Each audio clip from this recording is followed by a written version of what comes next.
Hello, everyone, and welcome to the Jeffrey Epstein Show. I'm your host, Bobbycapucci, and this is Daily Drop number 73. Tonight, we're going to talk about a woman who was part of Jeffrey Epstein's inner circle. We've talked about Ghislaine Maxwell a lot, but we haven't talked enough about Lesley Groff.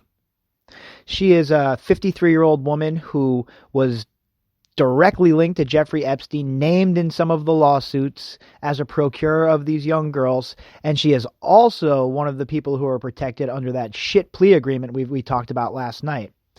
So, we're going to dive into an article that has to do with her from the Daily Mail, and again, it's a United Kingdom, a UK outlet that's doing this work.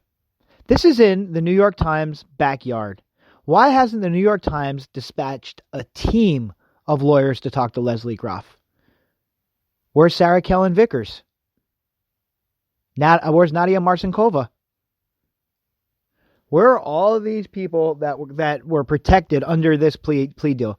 And how in the world, how is it possible in a society where law and order is supposed to be the most important thing? That's what we hear about all the time, right? Law and order, do. Well, if that's the case, how is it even possible that this can occur? How is it even possible that there can be an overreaching plea deal that grants immunity to anyone who is known or unknown connected to the case? How is that even possible? How do they drum that up? Whose idea was that? Which prosecutor said, oh, yep, this is a good idea, we're going to let this happen? Well, we know who those prosecutors were. Well, again, why aren't they being held responsible for the deal that they made? We know what Acosta's excuse was, that it was an intelligence issue and he was told to have his hands off. We know that because that's what he told the Trump transition team. And Vicky Ward from Vanity Fair is the one who broke that story when it first came out. So it's not like it's from some crazy, some crazy third-rate website or something, and then you add all the other things, the people that are come out and confirming that, and we got ourselves a real spider web here, because that's the only way you can explain that kind of plea deal, right? That doesn't just happen. People don't get those kind of plea deals. People have been buried under the prison for a lot less than what these people have been involved in. But again, when you have enough dough and you have enough influence because you have dossiers on people and you have hidden cameras in places and shit, well, this is what happens. Anyway, we're going to jump into this article, but first, if you would like to contact me, you can do that at Bobbycapucci at protonmail.com. That's BOBBYCAPUCCI at protonmail.com. The headline of the article from the Daily Mail: longtime Jeffrey Epstein assistant is pictured at a Connecticut Pilates class after denying victims' accusations that she set them up with their appointments to see the late billionaire pedophile. Yikes. A longtime assistant of Jeffrey Epstein has been pictured in Connecticut attending a Pilates class after being named in court documents by his accusers as one of the women who allegedly helped him facilitate his abuse of young girls. So she goes to Pilates class, and these young girls go see psychotherapists. Makes sense. Good trade-off, right? Scumbag. Lesley Groff worked for Epstein as an executive assistant for years and was so indispensable to him that he once gushed in a newspaper interview about paying her $200,000 a year, getting her a nanny after she had children, and buying her a car. Yeah, she didn't know anything about this. She wasn't holding his secrets. She never hooked up any young girls to go meet with Epstein for one of his quote-unquote massages. She never showed any of these girls what he liked. No, not her. Not Lesley Groff. She goes to Pilates classes. She lives in Connecticut. She would never partake in such activity, folks. Come on, you're crazy. How dare you? She has immunity. According to some of the many women who say he sexually abused him, Groff also helped book their travel and, in one case, allegedly spoke to a girl about her weight loss. She has denied having anything to do with any of Epstein's sexual misconduct, saying through a lawyer earlier this year. Other women who worked for Epstein have been accused of training girls sexually. The victims claim those women showed them how to pleasure their boss when they were underage. All of them have kept a low profile since the scandal erupted with Epstein's arrest earlier this year and his subsequent suicide in June. Allegedly. Jennifer Araz, who says she was recruited by another of Epstein's staff members outside her high school when she was underage, said she was told to wait in Miss Groff's office when she went to see him, according to an October lawsuit against Epstein's estate. And we know that is definitely their MO. They were picking up girls from middle schools, they were picking up girls from high schools, and they were paying them $200 to come over and give Jeffrey Epstein a massage and to let him fondle them and to pleasure himself. And we know that they would get more if they let him do other things to them that are just so, it's just so, I can't even, it's disturbing. It's just so disturbing when you really get into the weeds and you read these accounts of what these girls went through, especially these young girls. And what they would do is they would use these young girls, they'd bring one in, and then they'd use them to go get other girls, sort of like one of these pyramid schemes you see on the internet. It's absolutely amazing how this was able to occur for so long under everybody's nose. Nobody had any idea, though, right? None of these rich and powerful people that spent so much time with good old Jeff had any idea. Wexner didn't know. Prince Andrew didn't know. Glenn Dubin didn't know. None of these guys knew, huh? Okay. As an executive assistant to Epstein, Lesley worked as part of a professional staff that included in-house attorneys, accountants, an office manager, and other office staff. Lesley's job included making appointments for Mr. Epstein as directed by him, taking his messages, and setting up high-level meetings with CEOs, business executives, scientists, politicians, and celebrities. Okay, well, right there, she just incriminated herself, basically, so now she should be put under oath, and every single person that she's seen come through the door or she set up a meeting with should be talked about. I mean, look, again, I'm not some high-profile, high-powered attorney here, folks, but how isn't anyone else putting those pieces together, and how isn't anyone making that case yet? I don't understand. I just don't understand. At no time during Lesley's employment with Epstein did she ever engage in any misconduct, Michael Bachner said. Epstein gushed over her in an interview about his staff before his sex crimes became public. They are an extension of my brain. Their intuition is something that I don't have, he told the New York Times in 2005, describing Groff and other assistants as his social prosthesis.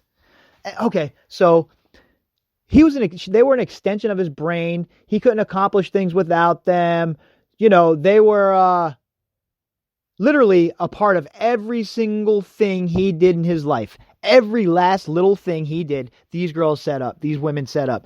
And they were involved in recruiting these girls. Like I said, down in Palm Beach, they would go to middle schools, they would go to high schools, they would get a girl to go, to come into their orbit. They would groom her correctly, and they would let her know, hey, look, you can go make some money if you bring some other girls to us, but you have to let them know not to tell us their age. This girl would go, she talked to other girls at school, other girls from poor homes who needed some money. One girl wanted to go on a camping trip all summer, so she went to massage Jeffrey Epstein, and she let him fondle her, and et cetera, because she got a little bit of extra money for that. This is the sort of sick son of a bitch we're dealing with, folks, all right? We're not dealing with somebody with a little bit of gray area, somebody where there's some wiggle room, somebody where you can look at it and say, oh, man, this guy's getting railroaded. They just wanted his dough. There is no way anybody can change my mind at this point about what we're dealing with here. The most prolific, the most disgusting, the most disturbing case of human abuse, child sex abuse, sex trafficking, just wanton abuse of children right under everybody's eye. And in some cases, with the wink, wink, nudge, nudge, nod, nod. All right, we know what you're doing, Epi, but we're gonna turn the other cheek. We're not going to pay attention to what you're doing. And that's the kind of people that we have in places of power. Those are the sort of people that have wiggled their way in to control our lives. They make the laws, they decide who's good, who's bad, they control the narrative, and they think that they can get away with whatever they want. And do you know why? Because for so long, folks, we let them do so. We had no other recourse. We only had the information that they distributed to us. We only had the major the news outlets. We only had a few major publications. There was no internet.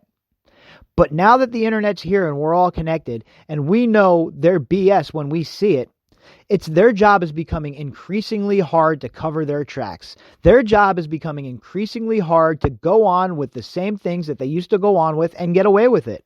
And I think that's what we see here. Even going back to when he was first caught, just a few, in relative terms, just a few years before the second capture, and we see the difference. We see the media scrutiny this time, not so much in the mainstream media, but the independent media, the independent journalism.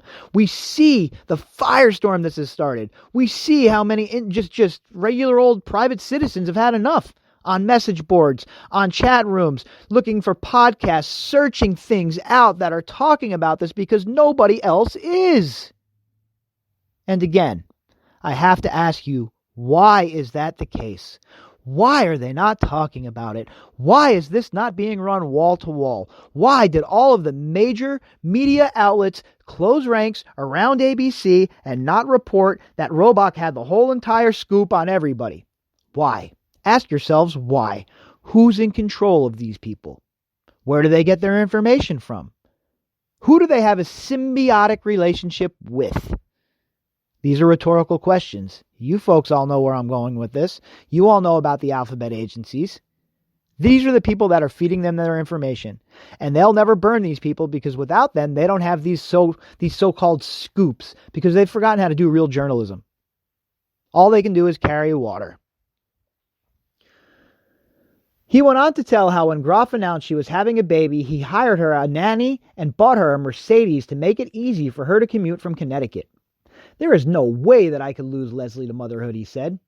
Others who have been named as alleged accomplices are Nadia Marcinkova, former model Adriana Ross, and Sarah Kellen, a.k.a. Sarah Kellen Vickers, the ex-NASCAR driver Brian Vickers' wife. They have all been named in lawsuits along with Ghislaine Maxwell, who is routinely described as Epstein's madam and participant in his disgusting crimes. Now, let's not forget that, folks, all right? Let's not forget that. Because, again, words matter, and the wordplay that they use in some of these articles makes me mental. It just makes me so crazy. If she's named in the court documents as abusing these girls, state that at every chance possible, because redundancy is good. People hear it enough, it's like clubbing them over the head with the truth. Sometimes you have to club people over the head with the truth. It's easy to gaslight people. It's easy to feed into people's confirmation bias. But what it's not easy to do is to disseminate the truth, because sometimes people aren't receptive to that. And it's uncomfortable for people. So, I don't know. All I could tell you is this. Ever since I started covering this story a few months ago, my whole entire outlook on everything has changed. My outlook on politics has changed. My personal outlook on politicians has changed. And there's no going back for me at this point. There's no way I could ever buy into the establishment ever again. Everything is so corrupt. Everything is so just completely and utterly disheveled and just plain old ugly.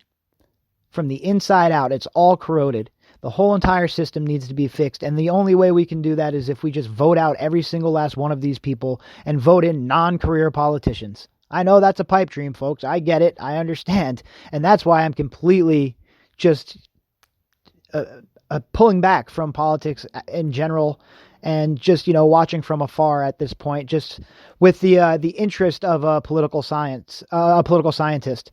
And this case right here has completely consumed me because I think this is a much bigger problem than arguing with my friends about, the president or the Speaker of the House or anything like that. I think that this is so much bigger. It's so much more important. And I understand that in the grand scheme of things, obviously, who rules over us is very important as well. But the presidents come and go, right? This justice system is completely and utterly locked in, folks. And it's never going to be, we'll never be able to fix it if we're at each other's throats, if we're arguing about stupid petty politics and petty power plays by our favorite quote unquote politician, like it's some sort of sporting event. So I'm not getting involved in any of that. And even in my personal life, I don't even wade into those waters anymore. I don't have the time for it. I'm completely focused on what we have going on here, and we see the story starting to build. It's building and it's building and it's building. And we read from the earlier articles from 2015 how back then when the story was breaking, how Andrew just had to step back and nothing really was happening to him. Well, fast forward to right now, folks. Fast forward to where we are and what Andrew is what he's dealing with right now, the pressure that he's under, possible FBI interviews, et cetera, et cetera. If somebody would have said that 4 years ago, all of us would have rolled our eyes and said, yeah, right. So what I'm saying to you is do not lose heart. Do not lose faith. We can enact change. It's the only way to enact change is to, sometimes you have to scream from the rooftops about it. And that's what we're doing here, folks, right? We're every day we're coming together as a group and we're airing our grievances against this two-tier justice system, and we're demanding justice for the victims of Jeffrey Epstein. Because in the year 2020, we're turning predators into prey. If you would like to contact me, you can do that at Bobbycapucci at protonmail.com. That's BOBBYCAPUCCI at protonmail.com. And if you would like to help support the show, the GoFundMe link is inside of the description box. I will see everybody tomorrow morning for the morning update. Also, I'd like to give a shout out to the ladies who do the Prince and the Pedophile podcast. Make sure you check that out. They do a weekly show. They're from Australia, and they have some really good content there. So make sure you give them a look. Check out what they have going on. And like I said, the more content creators out there with this stuff, the better.